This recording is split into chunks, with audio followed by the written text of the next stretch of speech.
Hello, welcome to Micro Podcasts.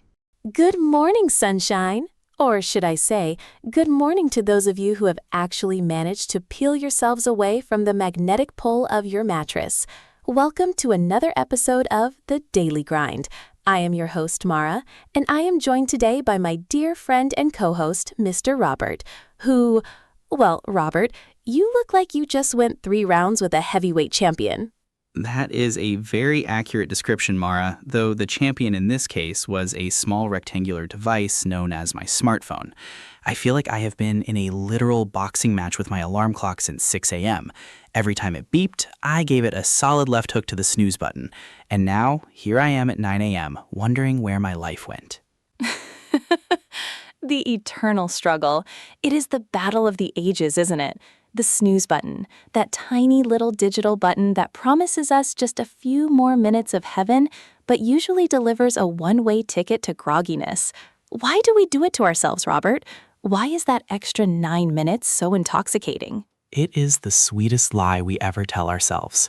In that moment, when the alarm goes off and the room is cold and the bed is this perfect warm cocoon, your brain actually malfunctions. You convince yourself that those 9 minutes will be the most restorative, deep, and life-changing sleep of your entire existence. But in reality, it is just fragmented, low-quality rest that leaves you feeling like a zombie. It is called sleep inertia, right? That heavy, leaden feeling where your limbs don't want to move and your brain feels like it is stuck in a thick fog. Science says that when we hit snooze and go back to sleep, we are starting a brand new sleep cycle that we have absolutely no chance of finishing.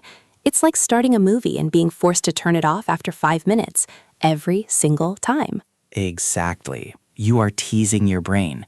It's like saying, hey brain, let's go back to that wonderful dream about being on a beach in Hawaii. And then 5 minutes later, a loud sirens goes off, and you are back in your dark bedroom wondering where your socks are.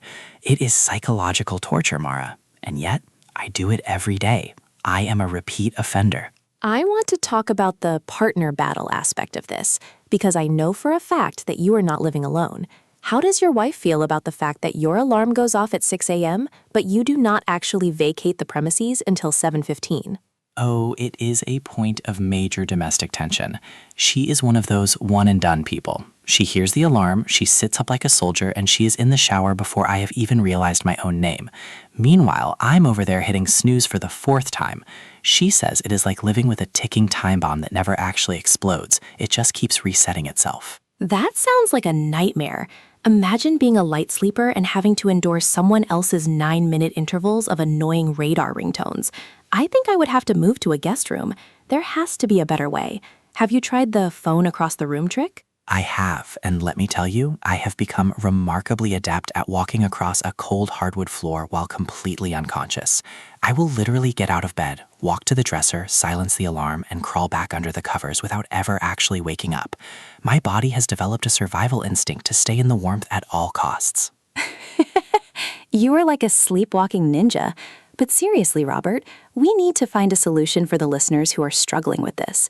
I recently started using one of those sunrise alarm clocks. You know, the ones that gradually brighten the room with a warm orange glow before the sound even starts? It mimics the natural rhythm of the sun. Does it actually work, or do you just end up sleeping in a very brightly lit room? It actually makes a huge difference. By the time the gentle birds chirping sound starts, my brain is already halfway to being awake because of the light. It's much less of a shock to the system than a blaring siren in pitch darkness. It feels more like a gentle nudge from a friend rather than a bucket of ice water to the face. I might need to invest in one of those. I think my current alarm is actually giving me PTSD. Every time I hear that specific ringtone in public, even in the middle of the afternoon, my heart rate spikes and I start looking for a pillow. It is a Pavlovian response to stress. That is actually a real thing. We associate that sound with the pain of waking up. Maybe the secret is changing the sound frequently, or better yet, the 5-second rule by Mel Robbins. Have you heard of it? When the alarm goes off, you count down 5, 4, 3, 2, 1, and you launch yourself out of bed like a rocket before your brain has time to talk you out of it. Skeptically, launch myself like a rocket. Mara, at 6 a.m., I'm more of a damp firecracker than a rocket. But I see the logic. It is about bypassing that window of hesitation where the snooze monster lives. If you give yourself more than 5 seconds to think about it, you have already lost the battle. Exactly. It's about momentum. Once you are vertical, the hardest part is over. The moment your feet hit the floor, you have won. So, to our listeners out there, tomorrow morning, try the countdown.